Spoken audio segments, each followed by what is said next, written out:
Malakas na buhos ng ulan ang naranasan sa ilang lugar sa bansa ngayong araw. At ayon sa Pag-asa, magtutuloy-tuloy pa ang mga pag-ulan sa mga susunod na araw. Saksi si Jamie Santos. Bumuhos ang malakas na ulan sa Batangas City kaninang umaga. Ganito rin ang naranasan sa ilang lugar sa Batangas.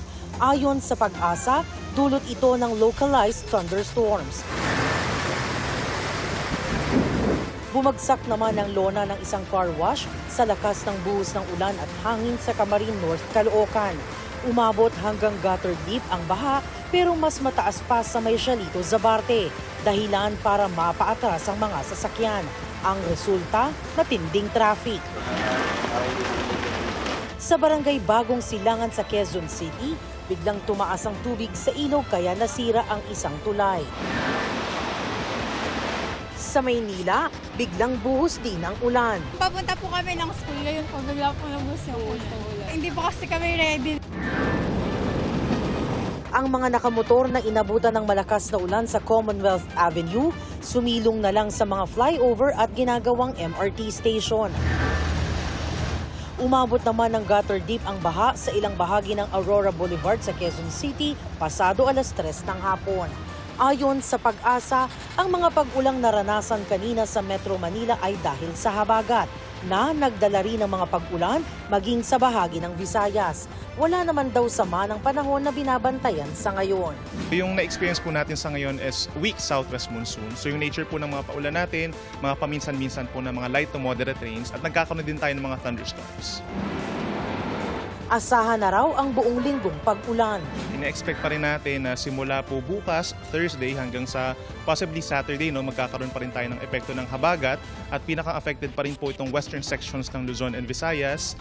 At yung mga paulan natin maaaring mag-peak po pagsapit po ng Friday kung saan minsan lumalakas talaga yung paulan. Kaya naman daw patuloy na magbantay sa kanilang thunderstorm and heavy rainfall advisory.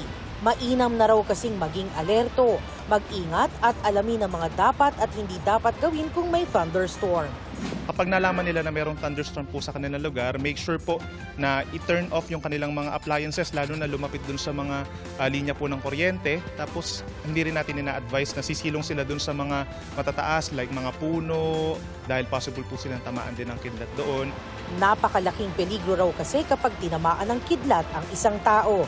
Kapag kunwari nasa may plane ka, tapos ikaw lang yung parang natitirang mataas na lugar doon, you make sure na naka-crouch ka, tapos yung contact mo dun sa lupa is as minimum as possible. So yung minsan nakatikdi ka, tapos parang naka-crouch ka, tapos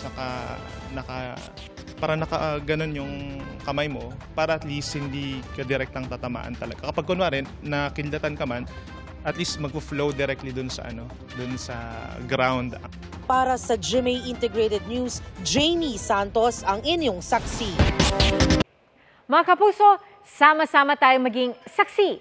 Mag-subscribe sa GMA Integrated News sa YouTube at para sa mga kapuso abroad, samahan niyo kami sa GMA Pinoy TV at sa www.gmanews.tv.